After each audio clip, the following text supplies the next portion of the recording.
Diamond and Silk are known for their consistent and effusive praise of President Donald Trump. They also have a very extravagant way of reporting the news. Look, I understand reporting. I'm being very loose with the language. You're being very generous. Reporting the news. Hey, they're commentators. They are political commentators. Very popular. Very popular because they do have this extravagant style. Okay. So extravagant, Will? Very, very extravagant. Over the top. So last week on an edition of Fox and Friends on Fox News Channel, Diamond and Silk made an appearance to talk about Representative Alexandria Ocasio-Cortez's Green New Deal. So prior to Diamond and Silk's commentary, Fox and Friends showed a clip of Alexandria Ocasio-Cortez speaking to her supporters, her viewers, her followers on Instagram Live, and comparing people protesting against the Civil Rights Act and the Civil Rights movement decades ago with people in 2019 opposing any change that needs to happen as it relates to climate change, anything that we need to do something about it. You have to realize that Alexandria Ocasio-Cortez, she's reckless, she's clueless, and she have a vacuous mindset. Right. First of all, civil rights have nothing to do with climate change, first of all. And then second of all, her Green New Deal is a Green New scam that we must stay away from. Now, I know that she's worried about climate change, but she needs to talk to Mother Nature. That's because right. with the earth rotating at 1,000 miles per hour, okay, 365 days of the year, we subject to feel climate changing a little bit, but not to the tune where we have to dismantle everything and start the earth back over again. It's an absolutely no for us. What do you think about, she was talking about how our grandkids are going to look back if we don't take this seriously. If we resist taking action on climate change, our grandchildren are going to look at us the way we might look at great-grandparents that might have protested civil rights changes.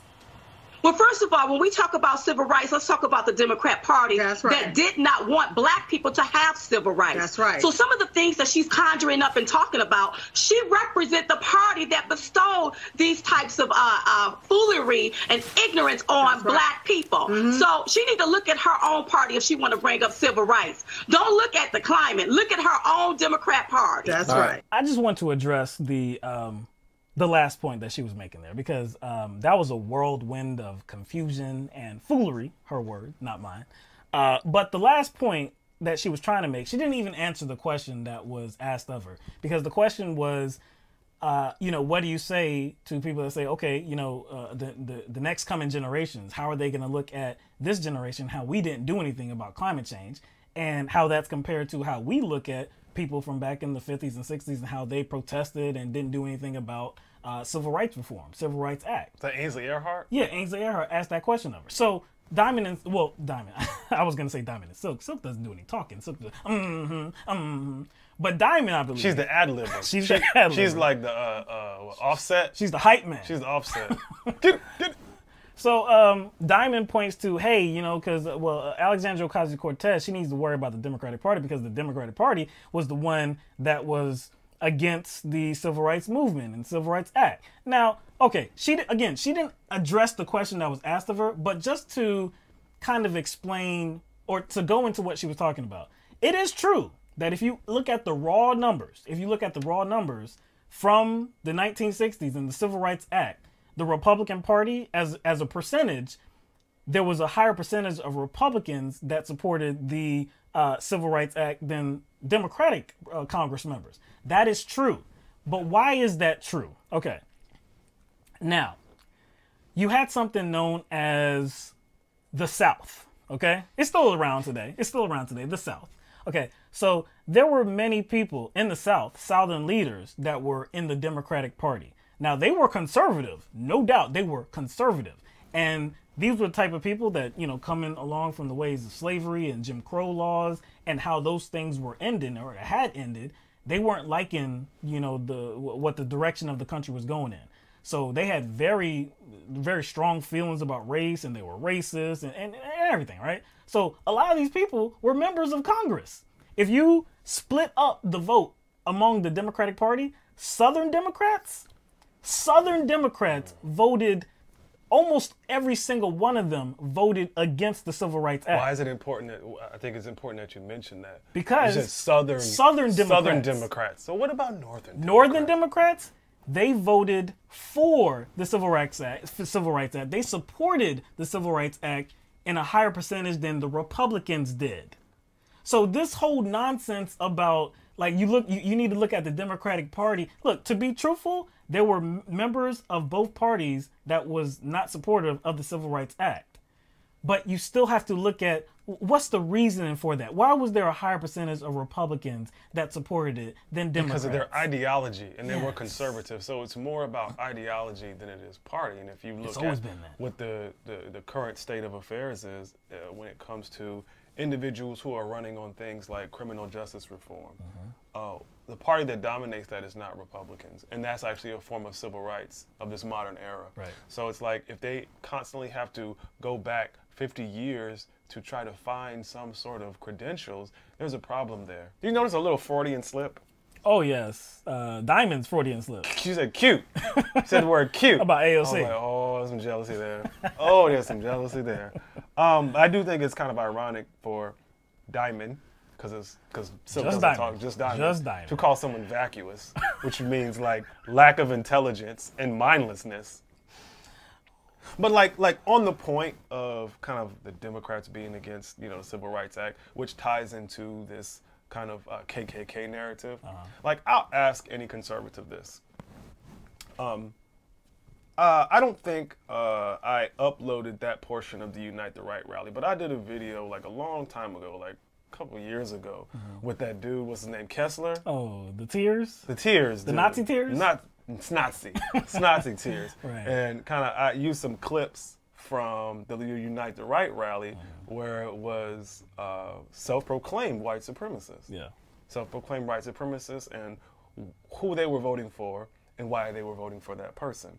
And along with Kessler, along with like people, they may not have been there, but they kind of had input, like Mike Cernovich, Jared Taylor, and a former Grand Wizard, KKK Grand Wizard, who ran Stormfront. What's his name? He actually ran for office years ago from Louisiana. David Duke. David Duke. They were there, and they made it a point that to tell everyone that they supported what party and what president?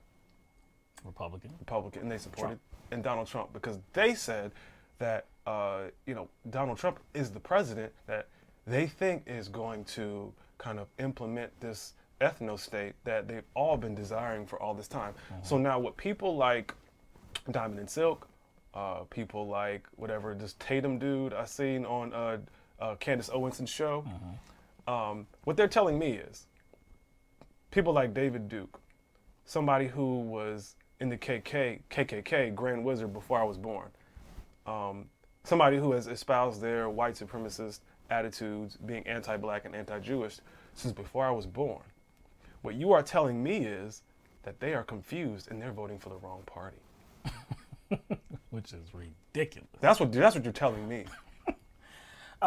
Look, there were, aside from that last point that she was making or trying to make about the Democratic Party, there were three things that stood out to me about her analysis, okay? So, first of all, Steve Doocy, Ainsley Earhart, and Brian Kilmeade. After Diamond's commentary about climate change, there was a long pause. And I think the long pause, see, it wasn't a delay, because if you actually watch the entire segment, there were times when Diamond finished talking and immediately someone came in and chimed in. So this wasn't like a feed, like hey, delayed in the feed and I need some time to respond. No, they were just stumped that Diamond had said the foolishness that she had actually uttered. So the whole thing, this is the thing that troubled me the absolute most. Sorry, the earth moved. Yeah, I was about to say, dog. The earth moved. I'm sorry, my bad. The earth moved and I felt it. Ignorance moved, and then you just got, I'm saying, you felt it. Ooh, you know how the earth can move and you can feel it. No, according to Diamond, the earth. They obviously did some research, okay? This is what bothers me the most. they obviously did some research. I don't believe it's a common fact. I don't believe it's common knowledge to know that the Earth moves at 1,000 miles per hour. I don't think that's common knowledge.